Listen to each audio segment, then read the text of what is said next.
our listeners. Can you still hear me? Yes. Try it again. Okay, here we go. 5, 4, 3, 2, 1.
Hello, everybody. We're getting ready here to get started today.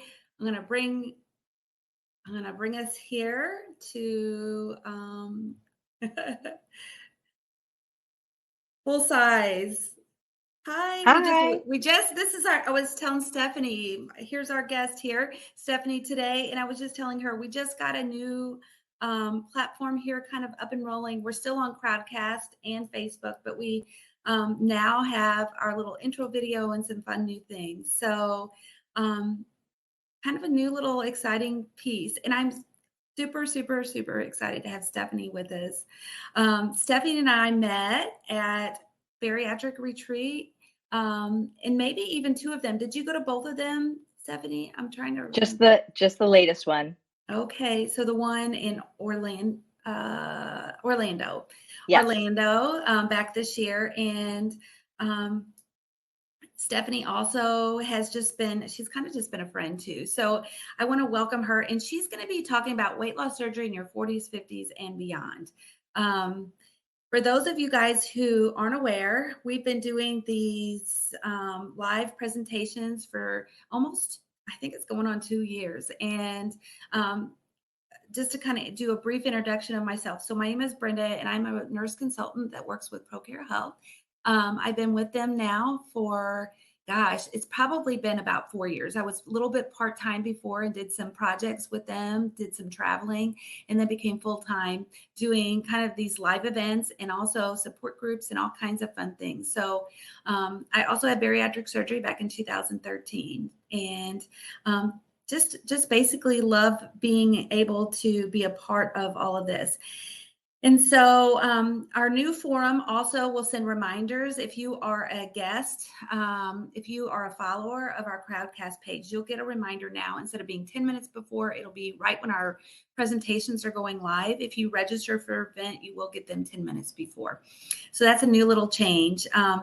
At that point, I want to say hi also to everybody that's here on our Crowdcast platform. I also want to say hi to those joining us on Facebook, and also through our Bari Nation,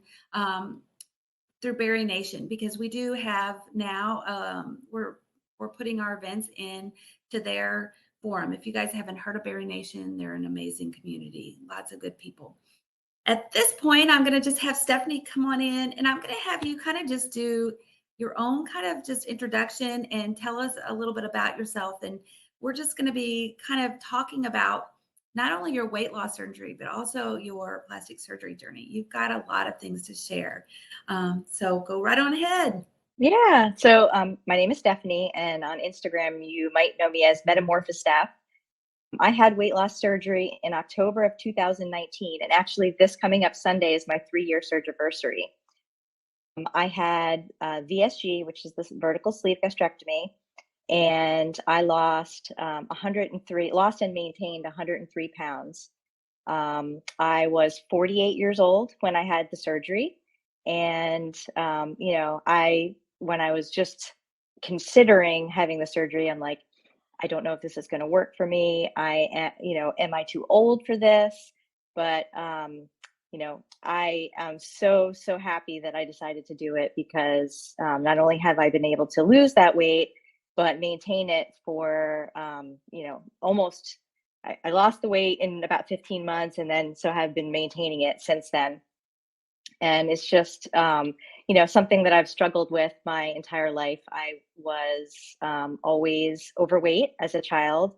I remember being on my first diet when I was about 12 years old, going to Weight Watchers with my mom.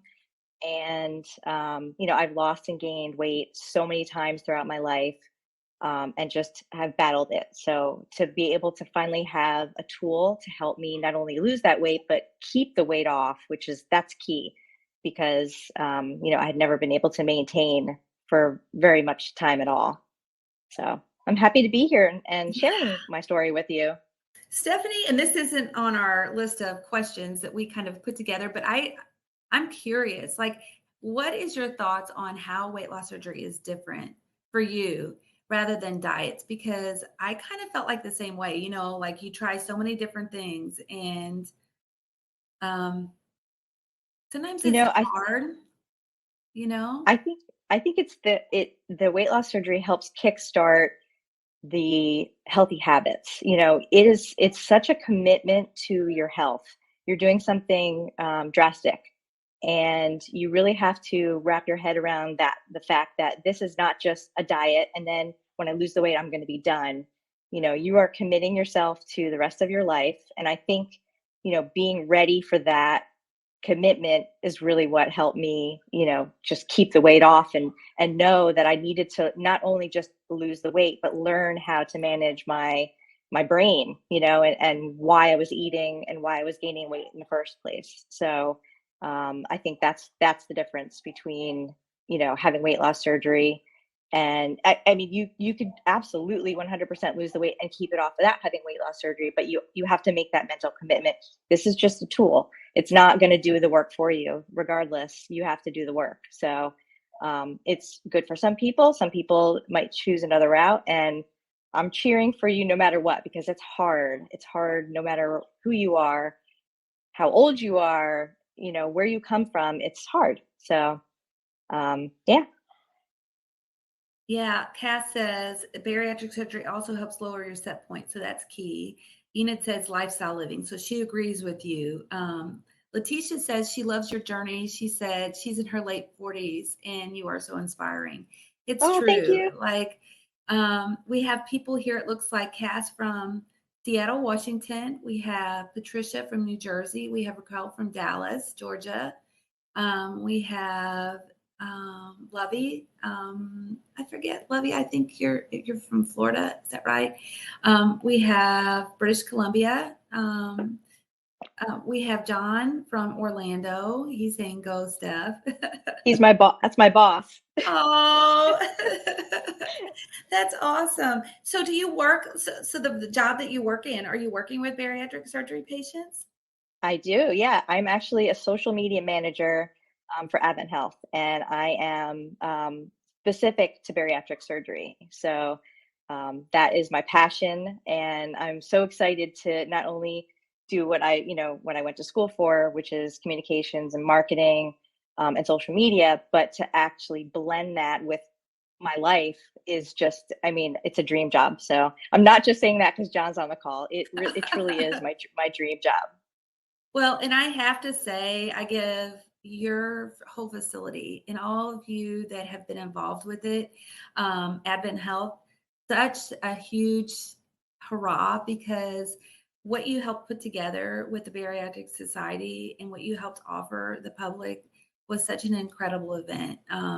For those of you guys who don't know, they had the event that I'm talking about was, it's been several months back. I'm trying to remember because It was May, this past May. May. Okay. And so you were a big part of helping with that whole piece. I know you were, because you were seemed to be very heavily involved. So that was an incredible thing. I mean, I just feel like it was very organized, and for an organization to go all out and to be willing to offer something like that, I think that's pretty neat. So Yeah, and feel free to share anything about your own bariatric surgery program. We'd love to promote that as well, Advent Health. And who are your surgeons there?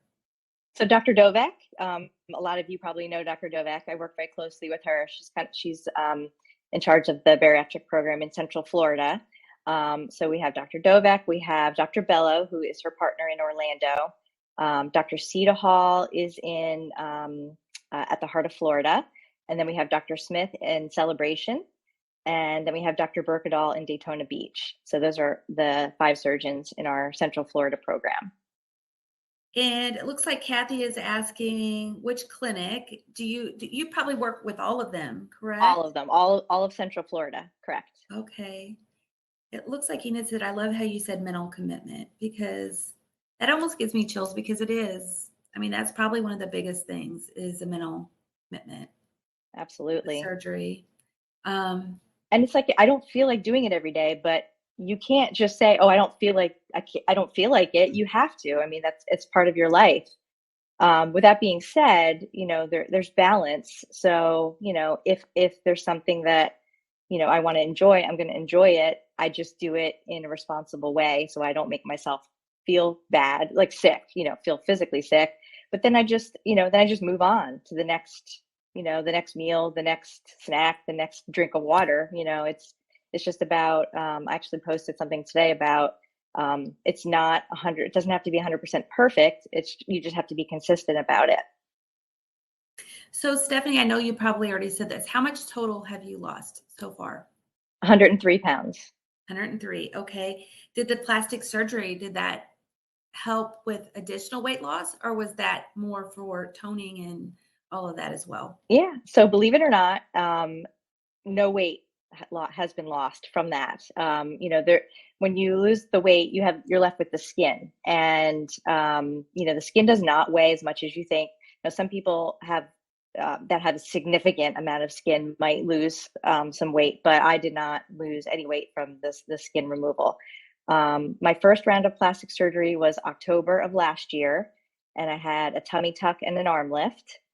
And I think the surgeon said that the stomach skin was like 2.5 pounds. But again, when they take the skin off and then you account for swelling that you have for a good 6 months, and then your body, everything, the body recomposition, everything kind of shifts. So totally different shape than I was prior to my plastic surgery, in a good way.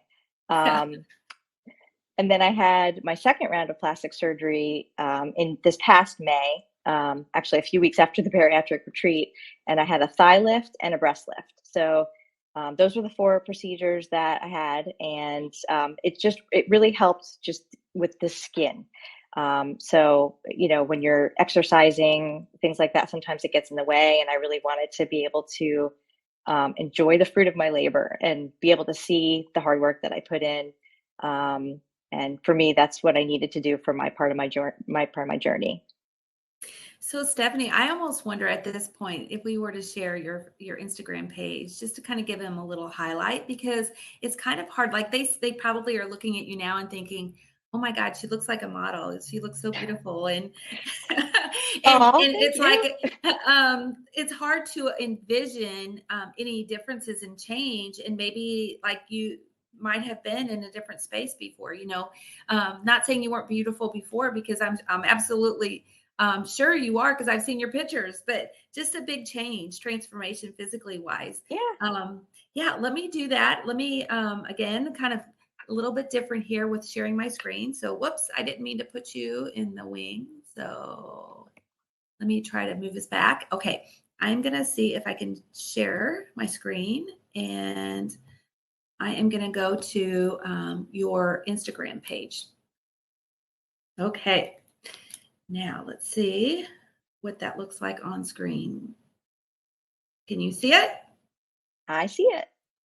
Okay, so I'm going to kind of make it bigger here. So for those of you guys who want to find Stephanie, it's Metamorph Steph. Is that how you would say it? Yeah, metamorphosis steph, like metamorphosis, but Steph. I don't know. Oh, I know. I'm silly. I love it. And what I'm going to do is just kind of start paging downward, and you tell me what you'd like for me to click onto that might be helpful. to Yeah. kind of If showcase. if you want to click on that top right picture Okay. that has the three, This one? Okay. yeah, Now, I don't think I have the sound on. I can exit back out and put the sound. Is there sounds to these that I I don't. might? I think, yeah, no, that's just a post. I don't think there's sound Okay, to let that me one. decrease it. Okay. Yeah. So tell us So the about this first, picture. yeah, the first picture was at my highest weight of 233 pounds. I'm short. Okay, so people are always like, well, that's not what I look like at that weight, but I'm 5 foot tall. So at 5 foot tall, this is me at 233 pounds. And then the picture in the middle was before that's actually, I had my tummy tuck at that point. You can see my incision, but I hadn't had my scar. I'm sorry, I hadn't had my thigh lift yet, and my breast lift. So that one, I was about 129 pounds. And then, of course, the after picture, I have no idea how much I weighed because that was a few days after my thigh lift. And I'm sure I had some swelling going on. So I wasn't weighing myself for a few weeks after my thigh lift. But you can kind of see, what the progression of the shape of my body from those plastic surgeries. Oh my gosh, it's just incredible. Just like I can't even say. I imagine you you look back in these. Whoops. I'm kind of trying to do my best here with figuring out how to make sure navigate this to show Yeah. everything. Um, just just the incredible changes. You probably look in the mirror and it's like, is that me? Sometimes, and sometimes I can't see myself. I have pretty bad body dysmorphia. Some days I feel great and some days I don't. So a lot of times taking these pictures and especially the before and afters helps it kind of put it in perspective for me. Yeah, it helps you remember where you were and where you are. Um, tell me, I'm gonna kind of just keep paging. You just tell me where you want me to stop. Yeah, Any of these here. Just let's lots and see. lots. I I love know. how you share your story. You're so authentic. Like I love that. Well, I don't mind sharing it because I know when I was doing research for especially my plastic surgery procedures and my age, because now I'm 51, I didn't see that many people in my age group sharing their experiences. So I wanted to make sure that, you know, people kind of say, oh, well, maybe it's too late. Maybe I shouldn't go ahead and do that. I'm not going to look like a 25-year-old anyways, but here I am at 51 and having the best shape of my life. I definitely, if it's something that you're considering, but you're thinking, okay, maybe I'm too old for it, or maybe, definitely don't worry about it. I mean, yeah, obviously you have to follow what your doctor says and what, if you're in a good enough health for that. But I for sure don't regret doing it at all. And so that's why I wanted to share, my story for other people so they can and post videos. And I did a whole bunch of, I did stories kind of detailing my journey and like where I was day 2 after plastic surgery, day 3, so people could see, okay, oh, at day 4, day 5, that's when really she turned a corner. So that gives them hope to, if they're going through it, to say, okay, it's only a few days of really, being uncomfortable, and then, then you're good after that. Um, but yeah, do you want to stop at that one picture of my age? You could see Yes. the change in my face. Um, Yeah. I think it was 46 in that first picture, and then the second one is the other day. So It's definitely a like, lot of changes. yes, I feel like before I worked for ProCare, I actually worked for a bariatric surgery facility and was a nurse that worked in the clinic. And we did before and after pictures for everyone. And one of the pictures that we did was we did a face shot, a full body shot, side shot, back shot. And I feel like the face shots sometimes are the most incredible because like you can just really see you lose a pound in your waist or your chest and you can't really see it that much, but you lose a pound in your face and it's like, wow, like look, it you know, Yeah, big changes. absolutely. Big changes. And I like this. We delight in the beauty of the butterfly, but rarely admit the changes it has gone through to believe the beauty, to achieve that beauty. I love that quote that you have there too. Thank Gonna you. see if I can go back here. Okay. I'm upsizing my computer screen so that people can see it a little better, but Yeah. um, yeah. So, I try to ask people on Instagram, like, what do you want to see from me? Like, what kind of content? Because I want to, to be helpful as much as I can. So I tried different things. Like I try to do sometimes recipes and show what I'm eating because for me, I like to keep it simple. I'm not a huge cook. I don't cook a lot. So I just try to make things that are easy for me. So I try to show like things, like what I eat in a day. I think that's what this one is like, just showing. And again, when you look at these online, you really have to be, say, okay, I might be at a different place in my journey as, someone else. So for me, at 3 years, I can probably eat more than somebody who's a year out. So it's hard to compare sizes, but just give you some ideas of the types of foods that I eat. That's what I was trying to do with that. Um, oh, I Okay. see a Okay. question. Dark chocolate. Oh, good. Yes, Yeah. What that kind was of that was good that you pulled that one up. yeah, that was random.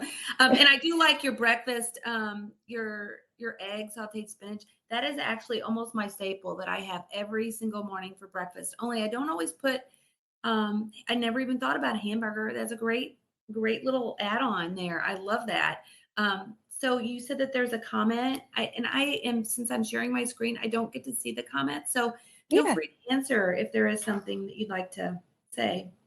Yeah, so I just saw that there was a couple questions in here. So, what is the name of the tummy Not tuck you sure. had done? Okay, so I had an extended tummy tuck. So it was just a regular tummy tuck, and when it's extended, it goes a little bit past hip to hip. So it goes a little bit towards the back. I did not have a 360, and I'm actually planning on doing a post coming up here soon kind of explaining and showing. I don't really show the back because I didn't have any work done on the back. And of course, we always try to show the things that look the best. But, in the name of transparency, I want to show what it looks like when you have a tummy tuck and don't have a 360. So, for me, that was just the choice that I made.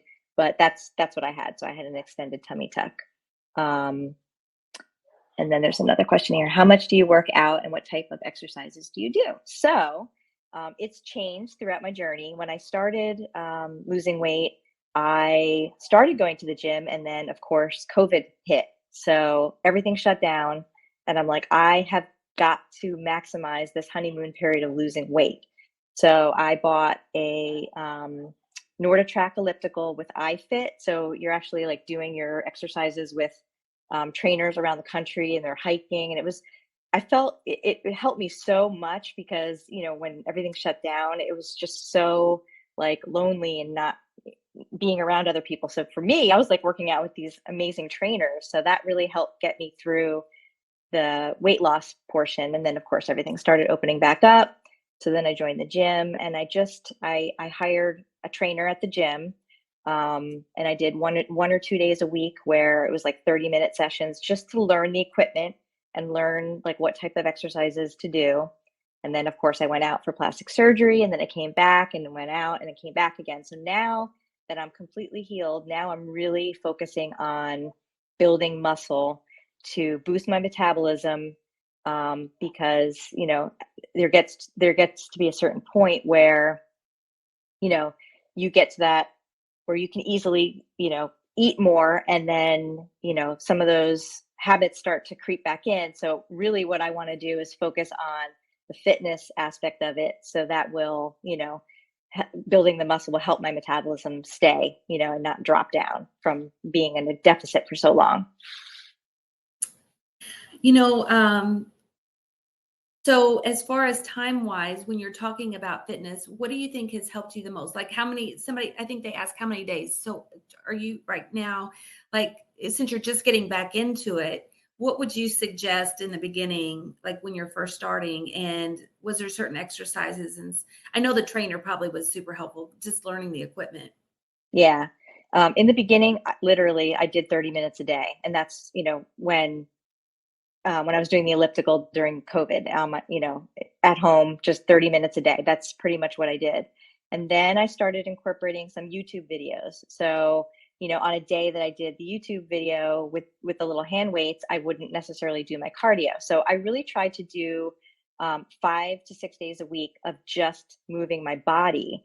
And it wasn't anything crazy. You're just getting moving. Now, when I'm working out, I work out usually about an hour to an hour and a half a day, and I do a combination of the weights and the cardio. And I switch up my cardio. I do stairmaster, I do elliptical, I do treadmill. I can't run because I have some knee issues, but I do just on an incline and just walk as fast as I can, like that. And I'm back over here where I can see comments now. And I know, so Enid says, I've been working out, but that baby pouch boy is so hard to remove. Do you have any suggestions with that? I couldn't get rid of mine either. I had to have the plastic surgery. I always had that, even when I was, before I had lost the massive amount of weight. That's just how my body was. So I don't think you can really spot train any area at all. So I mean, I had plastic surgery to fix that. I don't have any suggestions on that. And too, one thing I think that you mentioned before is a trainer. If you're looking for specific types of things you can do, maybe to reduce certain areas or work on certain areas. I mean, it might be helpful. Maybe they have certain suggestions to kind of help facilitate certain types of muscles that could be, a little better. Christine, I want to say hello to you because I see that you say hi from St. Louis, Missouri, and I'm thinking maybe met you on the Berry Nation platform. I'm not positive, but hello. Hopefully you're close to where we're from here in Missouri. Kathy Hill says, do you have any information regarding hormonal issues, considerations for women post-menopause? So I am not a doctor. I do not. I know that at the stage that I am in my life, I am 51. I am going through the change now. TMI, but I am.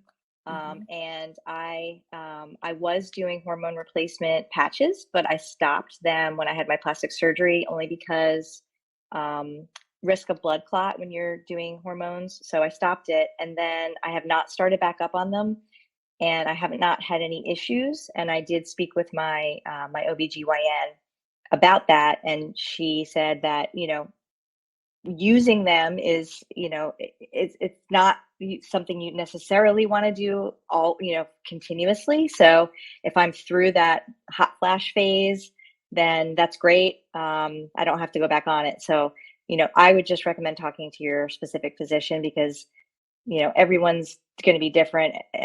Some people go through the change a little earlier. My change is kind of as we speak. So, I'm just working through it as much as I can. But I do know that as I've gotten older, the weight loss has gotten progressively harder. And even now, just trying to lose, 2 or 3 pounds that I put on a couple pounds after my plastic surgery, which is fine. But it's getting harder and harder. And again, it could be hormones. It just could be how far out I am on my surgery. It could be that I'm building the muscle from all the working out I'm doing. So always, talk to your physician about your specific scenarios, because I'm not a doctor. Well, and I think the hormonal considerations for women, whether you're early on, or younger, or maybe going through menopause. I'm 53, so I understand. I had my surgery 10 years ago, so I noticed a lot of hormonal changes right after I had surgery. I don't know what it is, and I know a lot of women will mention that. I kind of think that fat holds hormones in it, and so when you're losing fat, your hormonal levels do change. Some women will have heavier periods. Some people will get pregnant. There's just so many different hormonal things going on. We are going to do an event about that. I'm going to find a specialist, and we're going to get some more answers on that, because Kathy, I'm glad you brought that up. I'm going to find someone to help us with having some answers to hormonal things. It looks like John says she recently did a protein-based, berry-friendly PSL recipe. Should I jump back onto Instagram and show that? Is that a good recipe? I think it was on the Advent Health page. Page. So it's, We can yeah, jump on that if you want. Would sure. that be Yeah. helpful? Yeah, it's Advent Oh, Health CFL is the Instagram handle. okay. While we're talking, I'm going to kind of find it first before I jump off and show it. Advent Health CFL. Okay. Taking me a second. Is there any other comments there while we're Let's see. Somebody said that some wellness plans will help at the cost of a trainer. Yeah, that's true. Um, you know, any extra help you can get in the gym, just even showing you new things. Because I know for me, I tend to stick with what I know, and working with the trainers kind of pushed me to try new exercises that I probably wouldn't have. I probably would have stuck to the machines, and now I'm like doing all sorts of squats and deadlifts and things like that that I probably wouldn't have tried. So if you can if you can afford it, or if maybe your insurance covers it, that would be awesome to help you get you going. Okay, I think I found it. Is it a protein shake? Is that what he's saying? Protein shake? Yeah. Okay. And I'm going to share my screen again. Okay. I'm going to pop on And you can video. absolutely use your vanilla protein powder for this recipe. Okay, and I'm going to turn the sound on.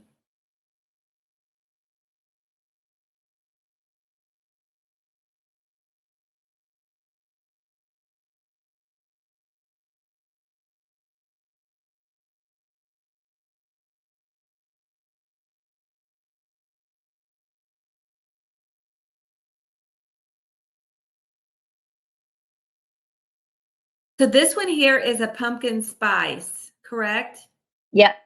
I'm Pumpkin showing it spice. one more time. So in case they missed some of the recipe, that looks so good. And have you ever tried even adding in actual pumpkin to shakes? It is so good. I don't know how it would be with the coffee, but I have um, not tried that, but that's a great idea.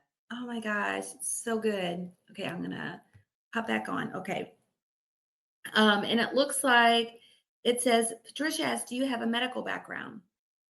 I do not. No, I work for a healthcare system, so I'm not a doctor. I have not gone to school for that. I went to school got my master's degree in communications and marketing, but I've been in healthcare for 11 years, and I've been doing social media in that space for that long. So I learn all I can and share from the best doctors and nurses and techs in the world. So And being around bariatrics all the time, it's kind of like you learn stuff, even though you don't necessarily aren't necessarily medical based. You probably hear people's stories and see things all the time. It looks like Enid says she agrees. I think she was talking about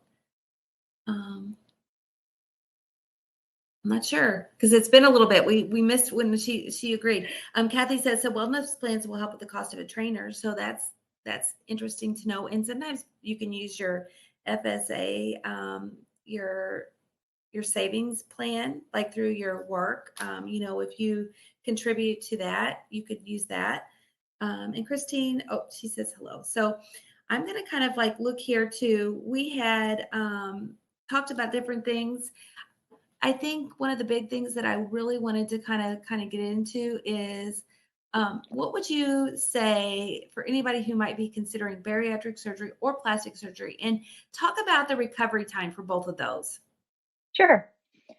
So recovery from my weight loss surgery was fairly quick. I think after about a week, I felt normal again. And of course, you have to do your stages, of eating. But I remember being like marking the stages on my calendar and be like, okay, at this point, then I can have something pureed. And at this point, I'd cross the days off, and I'm like, 2 more days until I can have something pureed. But I remember bringing my pureed into work.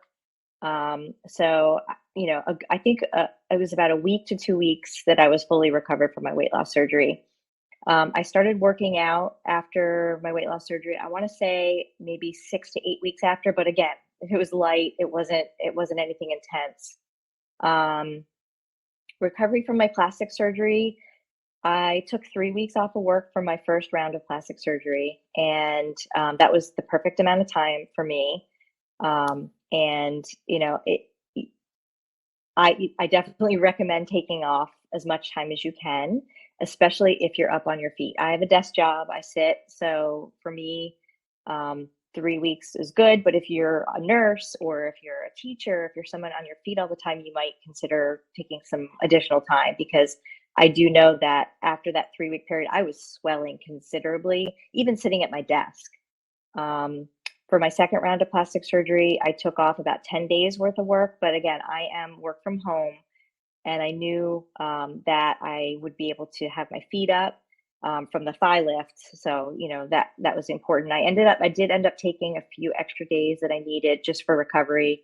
I have a very supportive team, so that was not a problem. And again, had my feet up. I worked from my recliner for quite a few weeks after that, but definitely take the time you need to heal. I started back at the gym after my thigh lift at 10 weeks. I can't believe how fast I healed from that surgery. At the beginning, I was like, "Oh no, this is the worst pain ever." And that was the first like 3 or 4 days. But then Mhm. after that, I bounced back very, very quickly, and that was surprising to me, because I had heard horror stories on like Facebook groups and things like that. That thigh lift is the most painful. It's the worst, and I did not have that experience long term at all. It was a quick recovery for me. What do you think, out of all those surgeries that you had, what was maybe the toughest?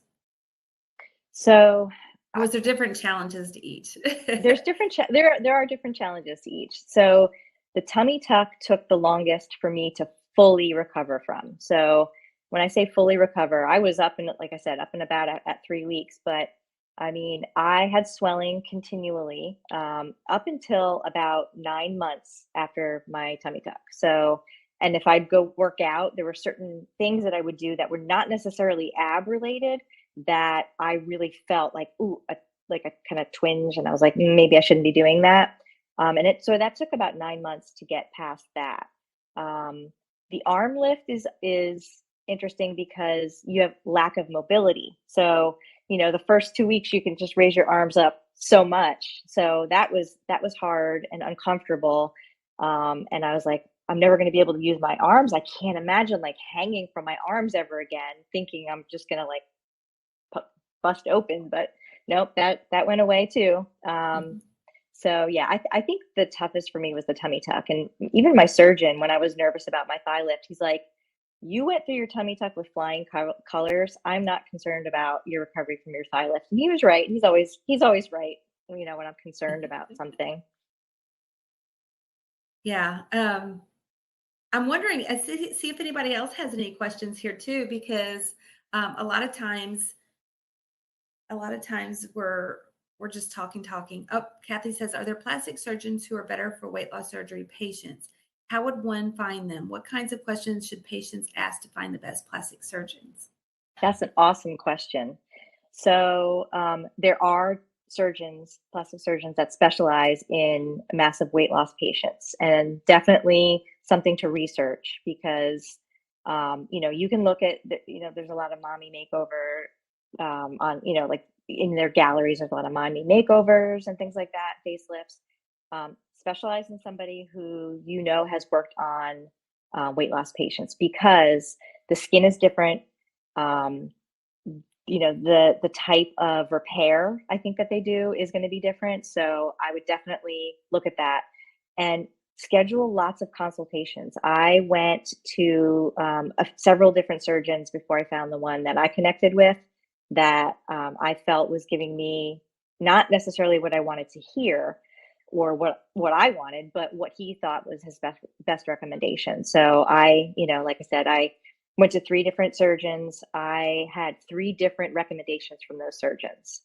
And so for me, it was just about researching online. I looked at their social media. I looked at the actual examples that they had in the office, because sometimes they don't put everything online because people don't, they don't necessarily consent to having them online, but they do have example patients, like some of them have books and things like that. But that's what I did. I researched. I also looked at other people, because a lot of plastic surgeons, when they're on social media, will, people will tag them. So I looked and spoke to other patients of the plastic surgeon that I decided to go with, and we're happy with with the overall experience, because it's not necessarily just about the surgery. It's about aftercare. It's about, is somebody going to call you back if you have an issue after, or, how responsive their office is. So those are definitely things to take into consideration. Yeah, so you could just start by Googling and then going to their social media pages.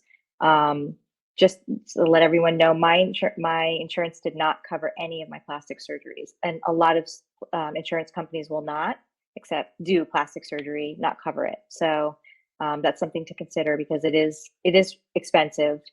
So yeah, that's just something to consider when you're How doing your about research. now, with that too being said, any suggestions or ideas on how to pay for plastic surgery if you've not had insurance coverage, if you're a surgeon? So I know some places will offer certain types of loans, some facilities will.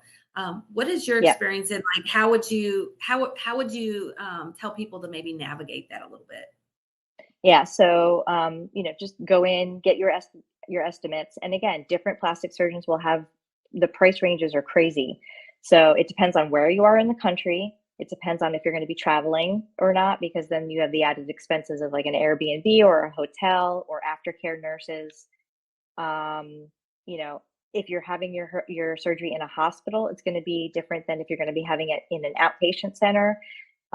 You also have to consider the aftercare things like your compression gear, um, manual lymphatic drainage massages, which can be expensive, but definitely highly, highly recommend that, because it helps move the fluid throughout your body. But yes, get the estimates from your surgeons. Find out if they take, if they do like any kind of aftercare. I think there's the care credit. There's a couple of them, and save your money. I mean, that's what I did. I just saved up, and I knew that this was going to be part of my journey. So this was something that I've been planning on for quite a while. Um, Yeah, and one thing too, sometimes I've heard some other suggestions. Sometimes people, this is for bariatric surgery as well, like if you're having your insurance doesn't cover. But some things I've heard people do is to use their tax money, at the end of the year, they save their tax money.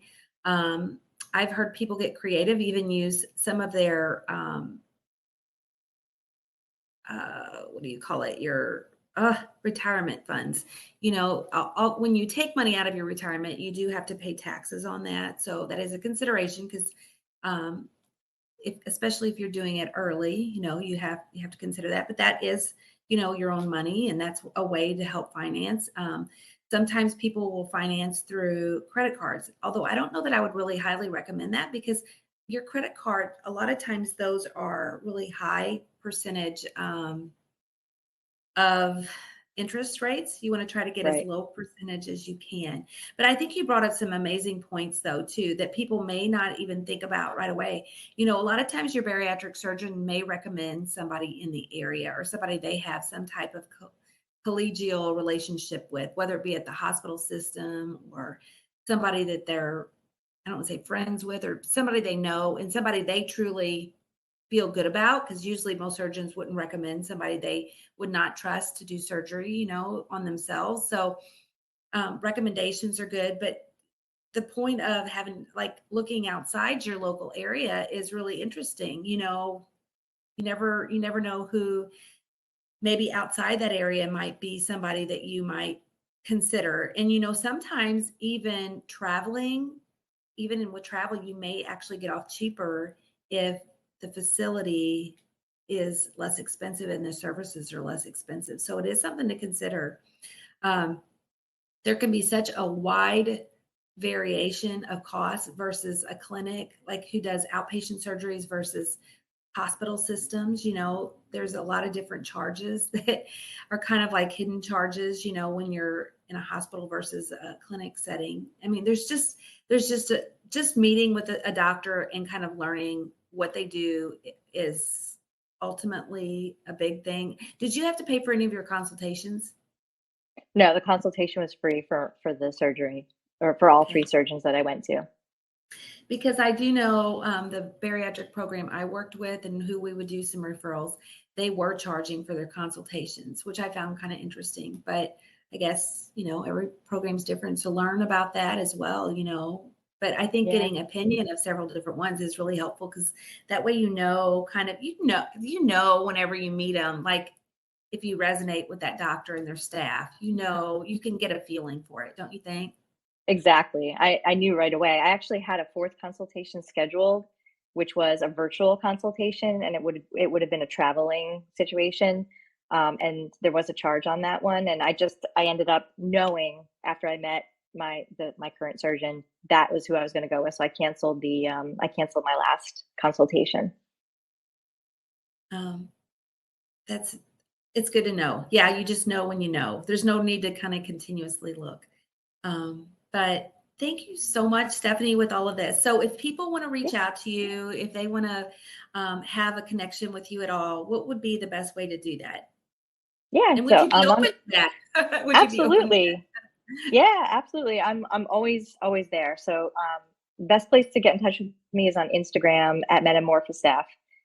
I always respond to my DMs, and feel free to reach out to me if you have any questions, or that you don't want to necessarily post in the chat. You can definitely do that through my DMs. I chat all the time with people um, with questions, regarding my journey. So happy to help any way I can. Yes, I'm going to actually post that on our chat box here. Let's um, post that on our chat box, and also I'll post it on Facebook here shortly. So Stephanie's IG page, and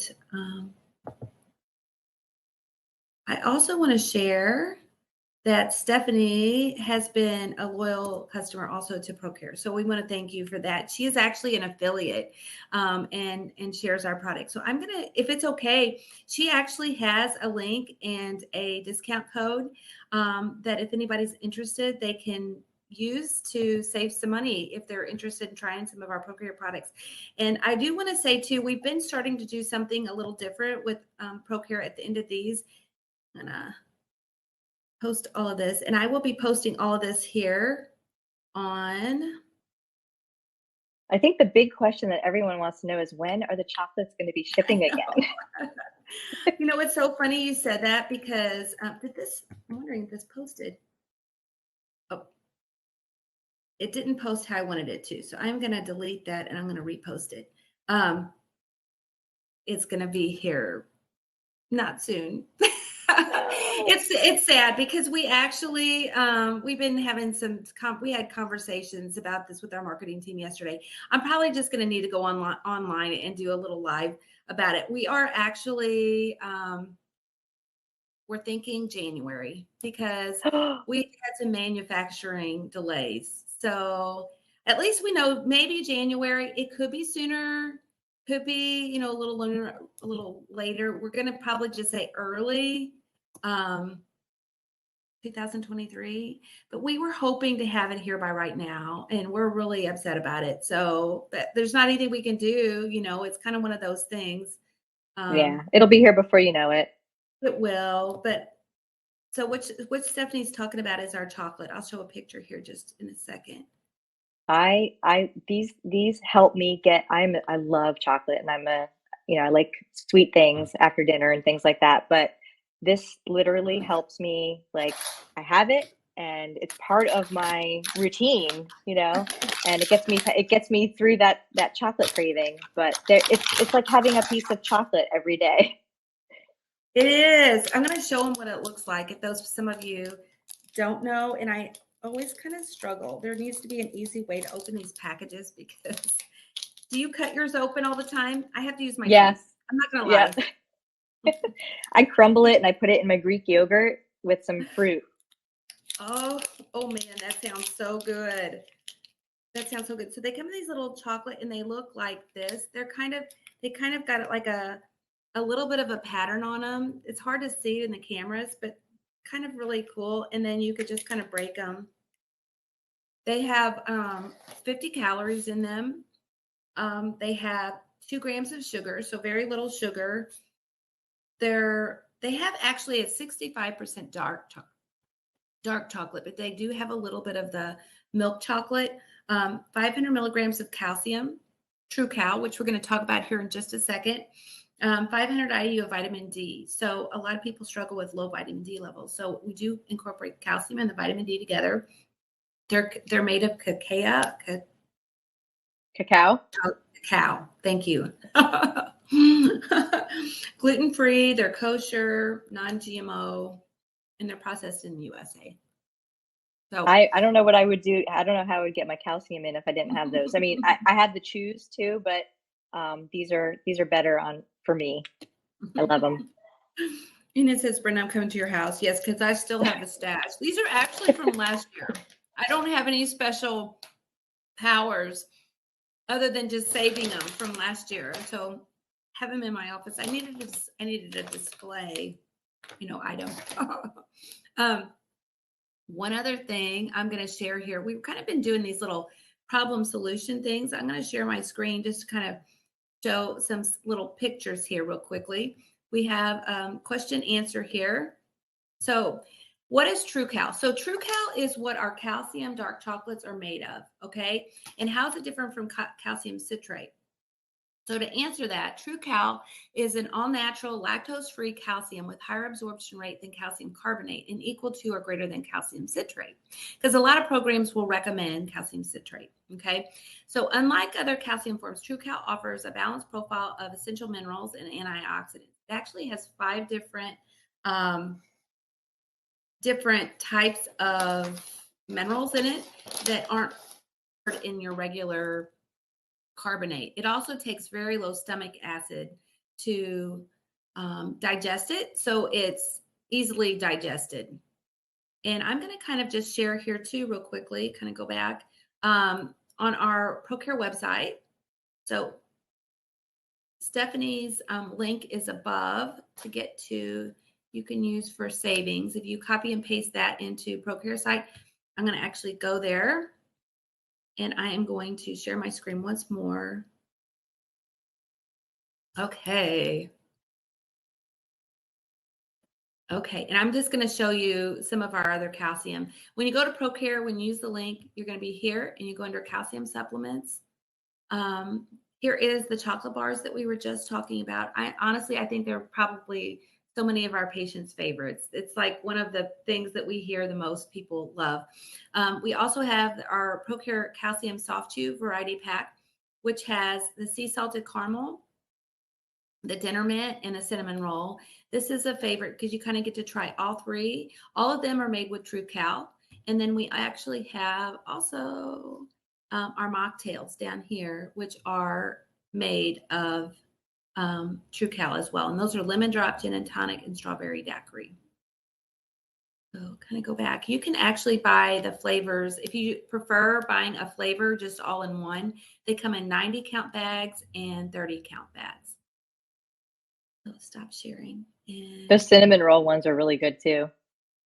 is that one of your favorites? I think Mm-hmm. mine is the I think a lot of people, cinnamon roll is one of their favorites. Mine's sea salted caramel. But it's funny because my mom and I know some other people on our ProCare team, their favorites is dinner mint. It's kind of weird. I guess you just have different likes. Yeah. So, but I think I'm chewing as I'm talking. I'm sorry, I can't help myself, guys. I really can't. Lena says she cuts them. I like taking them and dipping them in peanut butter. It's my favorite way to eat them because I'm a That's peanut another butter good person. idea. Or melting them and putting them on strawberries, or Oh, I never thought of that. I've actually put them in my blender too and added them to smoothies too. They kind of don't really They're not really melty. I guess you could melt them and put them in your shake, but you can just taste like little bits of chocolate, kind of like chocolate chips would be or something like that. But I just want to thank you for joining us, Stephanie. And thank you everybody that's on the call. We appreciate this will also be ready available for replay. Stephanie, and if you want a copy of this for yourself, I'd be happy to give that to you too. I can send it to you by email. I love it. Thank you. This was so Yeah, much fun. was fun. And just you've been a great guest. And I know this was a new thing for you, but you did it so well and you were so smooth. So thank you. We appreciate you so much. And thank you, John, for joining us. It's nice to have a supporter. So I think that's everything. And so we're gonna go off, but we want to tell everybody to have a great day. And Stephanie, I'll be reaching out to you by email. Okay. Sounds Thank you, great. everybody. Bye. Thank you.